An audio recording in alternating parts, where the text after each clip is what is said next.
Over more than 10 years of playing fantasy football, I have found that league-winning running backs oftentimes, for me personally, came in the later rounds of fantasy football drafts. So I'm not going to go through in this video and say, yeah, Bijan Robinson, Breece Hall, and Christian McCaffrey are league-winning running backs. Obviously, they are going super high because they have league-winning upside. In reality, there's a small number of league-winning running backs in the later rounds, and that's who I'm going through today. And I'm giving away free FFN hats to anybody who goes down there, drops a like on the video, is subscribed to the channel, and gives me your hottest take for 2024 fantasy football. So please go down there, drop a like on the video, subscribe to the channel, and give me your hottest take for 2024. So the first guy that I want to go through is Brian Robinson Jr. of the Washington Commanders here.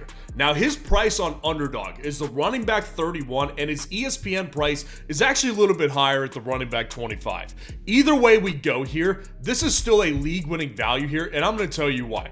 So I did some research about breakout running backs since 2014, and some of the most common traits that I found among tons of guys. You can see the whole list on the screen right now. It's a massive list. I'm not going to go through every name here, but what I wanted to find here was what the commonalities here between all these running backs were.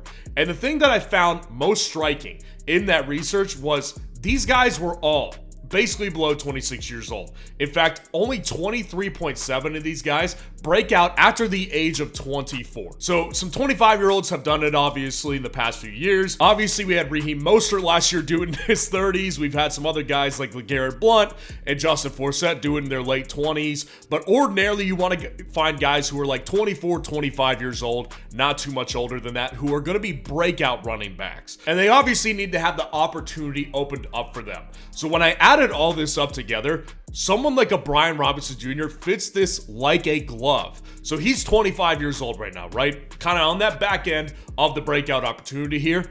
But here's why I don't even think he's just a breakout. I think he's a league-winning guy. So obviously he makes the breakout list, right? But let's add something else up. So the other thing with Brian Robinson Jr. is he comes into the year with a totally brand new quarterback that automatically raises the upside of their offense. I'm not here to tell you Jayden Daniels is going to be some 4,000 yard passer who throws 40 touchdowns and like 5 picks this year. That's not what I'm trying to tell you. The benefit of having a rushing quarterback in Washington, for any team, is that it automatically takes pressure off the running back in a big way, because teams can't stack the box against a running back anytime they know a run is coming.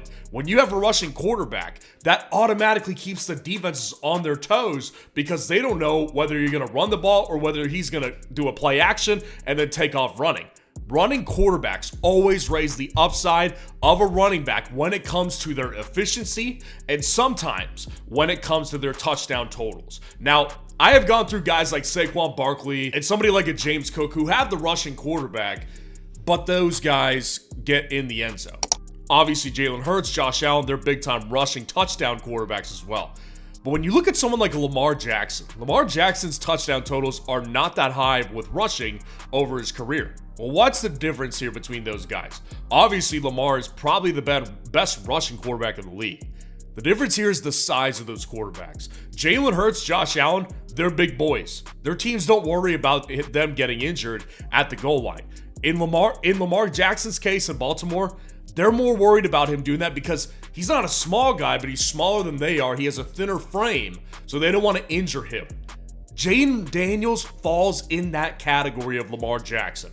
Not a small guy, but he is absolutely thinner and just not built like Josh Allen or Jalen Hurts. So that's why I actually believe we're going to see Brian Robinson's efficiency go up. And last year it wasn't even bad. Over 4 yards per carry. We're also going to see that rushing touchdown go up. Now, the big issue I think people have is with Austin Ekeler. That's an obvious red flag for a lot of people. Here's the problem. Let's line these two guys up together right now. Austin Ekeler is not as efficient as Brian Robinson, at least he wasn't last year. And if you all of a sudden think he's going to get more efficient this year in basically his age 30 season, that just doesn't happen. It just does not happen most times in the history of the NFL. So what's Austin Ekeler's real path to fantasy upside to steal it from Brian Robinson? He's probably not going to out-carry him because of the reasons I just outlined with efficiency, so he's obviously going to have to be his normal receiving back self. The problem with that is that rushing quarterbacks also do not throw the ball very much to the running back position, because when they're under duress, they can take off and run. A Jared Goff, a Phillip Rivers of old, those are the guys who used to check the ball down to the running back. Austin Eckler is not taking real touches away from Brian Robinson Jr. I think that Brian Robinson Jr. at that price on Underdog and on ESPN definitely presents league-winning upside. Now, the next guy I want to talk about here is Javon Williams, who is really in the same range as Brian Robinson Jr. in both Underdog and ESPN. Running back 33 on Underdog, running back 30 on ESPN. So, Javon Williams also fits the criteria for a breakout running back to a T.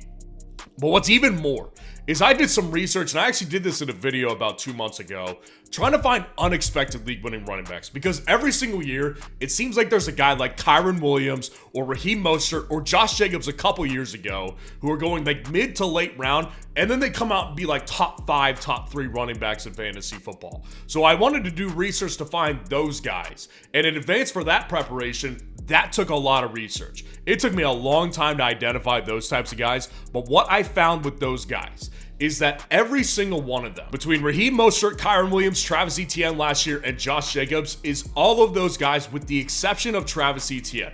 The previous year before the big massive season, their weeks 1 through 9 were not as good as weeks 10 through 18 on an efficiency level and on a volume and importance to the offense level. All those guys except Etienne had better second halves of the season. And they also all had a rookie running back in their backfield. Javon Williams, again, fits this to a T. He fits it to a T. Javon Williams last year, weeks 10 through 18, 14 carries as opposed to 12 carries. His yards per carry went down, I argue, probably because he was coming off a knee injury. 4 targets per game instead of 3. So Javon Williams is definitely in a position to be a league-winning running back if all things hit right. And that's the big problem, I think. With Javon Williams, there is issues here because obviously there's been talk all offseason about him maybe not being the running back 1 or maybe not even getting a roster spot on the Denver Broncos. Whether it's going to be Julio McLaughlin or Audric Estime who takes the backfield, there's a lot of speculation for sure. And that's exactly why, I don't consider Javon Williams a great ESPN draft pick. This is a best ball swing that you want to take right here because there is a legit chance Javon Williams is either in a timeshare and doesn't present this upside, or he just simply is not is just benched or cut. So Javon Williams definitely does present some issues here, but in a best ball format where you can win millions of dollars in an underdog league, this is exactly the type of player you want to take a swing on. You don't need to worry about floors, but you are just going for the upside, and Javon Williams has that. Now, the next guy here is Chase Brown of the Cincinnati Bengals. So for those of you who may not know, Chase Brown is a second-year running back for the Cincinnati Bengals, and this was a guy I actually really liked coming out of college, by the way. But Chase Brown really didn't do much last year. I mean, you can see the numbers on the screen. He just really didn't do anything. But again, this is a guy who really does fit the unsuspecting league-winning running backs category because last year at the start of the year, he was basically irrelevant. He had less than a carry per game. He had 3 yards per carry. He had less than a target per game. He was totally irrelevant. Then the back half of the year, 6 carries per game, 4.1 yards per carry, almost 2 targets per game. So this guy was definitely becoming more and more important to that offense over time. And by the way, Joe Mixon played basically the full season last year when he was with the Cincinnati Bengals. They just saw that Chase Brown was actually a pretty good player. So what did they go out and do this offseason? Well, this is something that I've ragged on him a little bit for. What they did in Cincinnati was instead of just getting a backup maybe at a pretty affordable price, they went out and they signed Zach Moss, who is the real obstacle here if Chase Brown's going to be a league winner or not. So they went out and they signed Zach Moss to basically a 9-year contract, very similar to the Austin Eckler contract. And there's been speculation all offseason, including myself, probably going to be Zach Moss as the starting running back. Well, recently we've had reports. Chase Brown has run a lot with the first team. Offensive linemen came out and said, if I was playing fantasy football, if I was allowed to, Chase Brown would be the guy I made sure I walked away with in my fantasy draft. The upside there for Chase Brown is huge. And I'm not even saying that he's a great player. We don't really know whether or not he's a great player. But when we're looking at Cincinnati's offense as a whole, they're a projected top 10 offense in the NFL. You want to get a running back on a projected top 10 offense. That ordinarily falls into great fantasy football running back categories. So even if Chase Brown goes in there and shares the workload with Zach Moss to a tune of like Zach Moss getting 10 carries per game, Chase Brown gets 12 carries per game, but Chase Brown sees more receptions per game than Zach Moss. This is someone who's worth a RB41 price on ESPN for sure. And again, the RB29 on Underdog, his price has actually risen quite a bit. So I would still say draft him on Underdog, but this is really a guy that you want to target on ESPN. Because again, even if he isn't a timeshare, this guy is going to get work for sure. So even if it's a timeshare, he's still going to have value at that running back 41 position. And again, a guy that just simply has the ceiling to be a league-winning type of running back in this Cincinnati offense. Now, the next guy I want to talk about, I have been talking about him forever, and I have consistently said, I'm either going to be the craziest guy in the fantasy football space, or I'm going to be one of the smartest guys in the space. Chuba Hubbard is my league-winning running back this year. This is like the guy of all guys for me personally. This is the running back 49 on Underdog and the running back 51 on ESPN. Chuba Hubbard, man. Let's go through it. Chuba Hubbard, again, according to the unsuspecting league-winning running backs research I did this offseason, he fits it to a freaking T. Chuba Hubbard was on every level, basically, better in weeks 10 through 18 than he was weeks 1 through 9. He also has the best running back in the draft that many believe to be coming into his backfield this year with Jonathan Brooks. So what you've seen from Chuba Hubbard's price on Underdog this offseason and even ESPN is people really don't care about Chuba Hubbard. They're just waiting for Jonathan Brooks to come in there and take his spot. Now, a lot of people thought Jonathan Brooks would be ready to go week 1. Well, the coach came over there and Dave Canales said we're actually targeting week 3 to 4 for him. Now, this is a problem because this is something that I've said about Jonathan Brooks all offseason, which is that this is a guy who is coming out of Texas, his first year in the NFL, and we don't know what he looks like in the NFL yet. So add on top of the fact that he's coming off a season-ending knee injury that he got last November, what are the chances that he comes out right away and just blows people away? I would say pretty small. Considering that he wasn't the fastest running back at Texas, he's not going to have too much explosion, I don't think, especially for the first several weeks. And who's taking over the backfield until he comes back for sure? That would be Chuba Hubbard. So what says Chuba Hubbard doesn't come out and just immediately earn this job? This is a low percentage thing that I think is going to happen. I'm not saying Chuba Hubbard's an excellent player, but what we're looking at here with Carolina is an improved offensive line. We're looking at a run-first offensive head coach with Dave Canales, who just turned Rachaad White into a league-winning type of running back last year.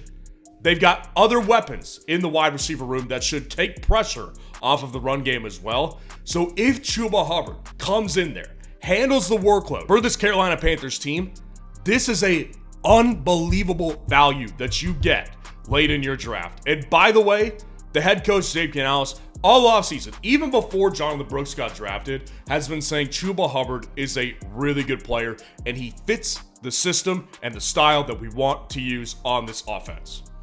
Chuba Hubbard, I'm either going to be crazy or I'm either going to be really right about this because I have drafted so much of him on Underdog, and I really do believe if you want to draft someone on Underdog with league-winning upside, this is the guy. Super, super late, going in basically the 11th, 12th, 13th round of Underdog drafts. And if you want to draft him, go down in the comments, grab that link, use code FFN to sign up for Underdog, and when you deposit $10, they will give you $250 in free bonus cash. So you could go play in multiple drafts, or you could do some daily pick'ems with player lines this year. Whatever you want to do with it, Underdog has got your back. They're going to throw free money at you to go make this pick and go get Chuba Hubbard. Now, the last guy on this list, I'm definitely going to include a rookie on this list because there's plenty of late round rookie running back values. Like Trey Benson's a great value right now on Underdog and on ESPN as well. We've heard hype about Dylan Love, the backup running back in Las Vegas,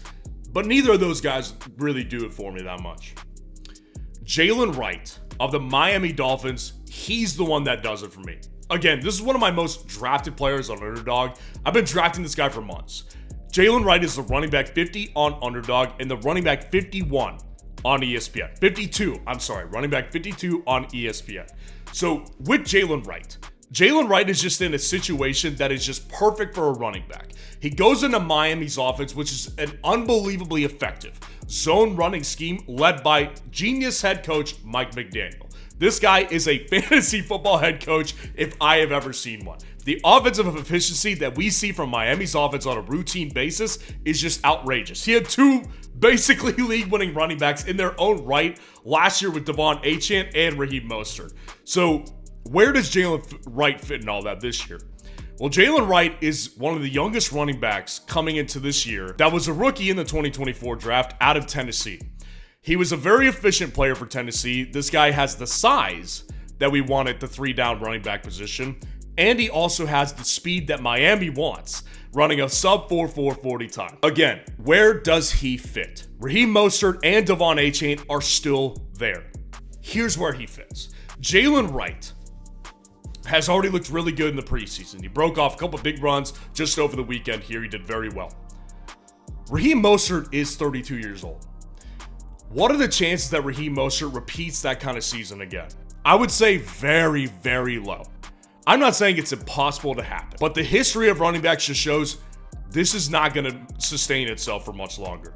And on top of the fact, Raheem Mostert is not exactly your bit of health at the running back position. Last year was the most games he had played in a long time. And all Jaylen Wright needs is one of those guys to go down. Raheem Mostert or Devon Achane. And by the way, neither of them are exactly 17 games per season type of guys. He needs his opportunity, and I'm almost certain he will get his opportunity. And if he does get the opportunity, I could easily see him be that running back 2 in this Miami Dolphins offense, which is not a bad thing because the running back 2 last year was Devon Achane, and look what he did for several fantasy teams. So this is simply just a guy that I have so much confidence in as a rookie. They wanted this guy to replace Raheem Mostert one day, and I think this year we may already be there. So let me know who your favorite league-winning running back is this year, and if you want to see the top 25 overall rankings for 2024, click on this video right here.